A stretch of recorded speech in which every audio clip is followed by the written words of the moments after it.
ایک اور 4 اشخاص کی کہانی سنو۔ حضور نے ارشاد فرمایا، اے عمر، اگر مجھے لوگوں کے سست ہو جانے کا ڈر نہ ہو تو میں تمہیں یہ بات کہوں کہ اس خبر کو جا کے گلی بازاروں میں بتا دو اور 4 اشخاص کی جنت کی گواہی دے دو کہ انہیں جنت میں جانے سے کوئی شے نہیں روک سکتی۔ عرض کی حضور کون کون؟ فرمایا، ایک وہ عورت جس نے اپنی ساری محبتیں اپنے خامد پہ نچھاور کر دیں اور وہ اس حال میں مری کہ اس کا خامد اس پہ راضی تھا، جنت میں جانے سے اس کو کوئی شے نہیں روک سکتی۔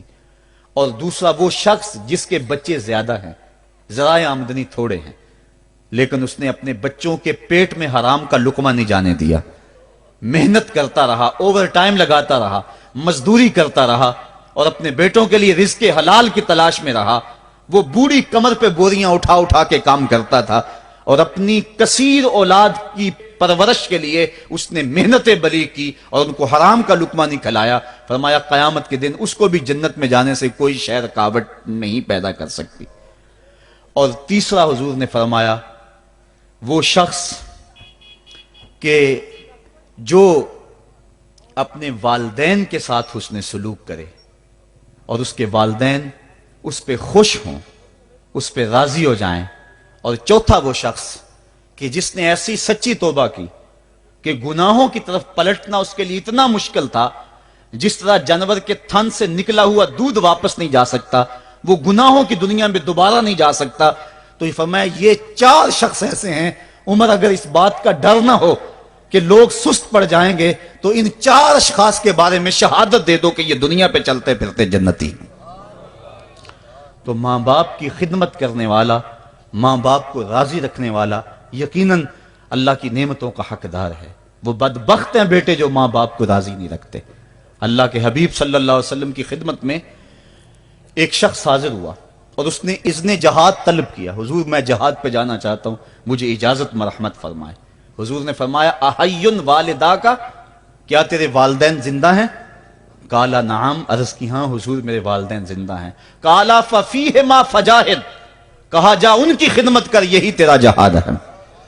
ماں باپ کو بلکتا ہوا چھوڑ جائے اور آپ جہاد پہ چلا جائے، ماں فالج میں گری ہوئی ہے اور بیٹا تبلیغی گشت پہ چلا جائے، باپ تڑپ رہا ہے اور بیٹا پیر کی چوکھٹ پہ جھاڑو دیتا پھرے، اللہ راضی نہیں ہوگا۔ میں سچ کہتا ہوں، اپنے بھی خفا مجھ سے ہیں، بیگانے بھی ناخوش، کہ میں زہر حلاحل کو کبھی کہہ نہ سکا کند، بات وہی کہتا ہوں سمجھتا ہوں سے حق، نئے ابلہ مسجد ہوں، نئے تہذیب کا فرزند، محمد عربی صلی اللہ علیہ وسلم سے بڑا پیر کون ہو سکتا ہے؟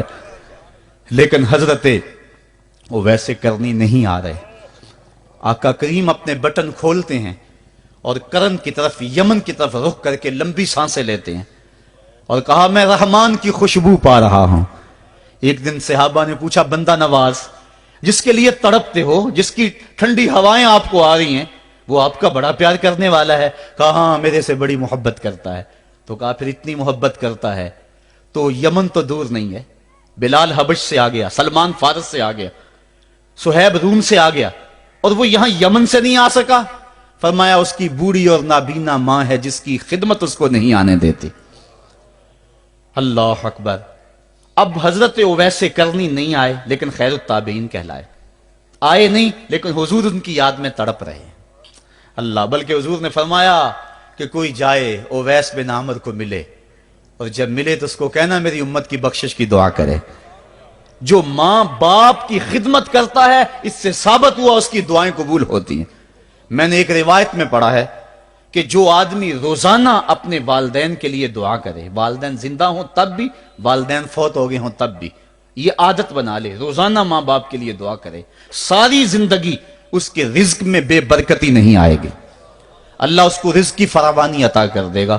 اور جو والدین کے لیے دعا نہیں کرتا، اللہ تعالیٰ کی رحمتوں سے محروم ہو جاتا ہے۔